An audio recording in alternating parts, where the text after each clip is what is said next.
এখানে দেখে নাও একটা টেবিল দেওয়া আছে আমাদের, যেখানে আমাদের নেম, সাবজেক্ট আর মার্কসগুলি লেখা আছে। আমাদের এখানে কী কী বের করতে হবে? টোটাল বের করতে হবে আর পার্সেন্টেজ বের করতে হবে। তাহলে টোটালটা কী করে বের করবো আমরা? এটা সবাই জানি, খুব সহজ।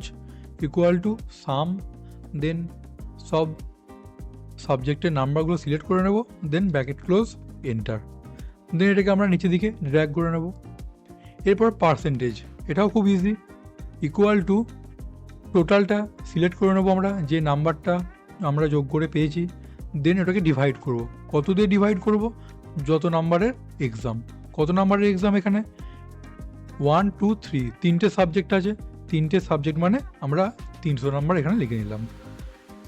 যেহেতু পার্সেন্টেজ বের করছি সেই জন্য মাল্টিপ্লাই 100, এন্টার।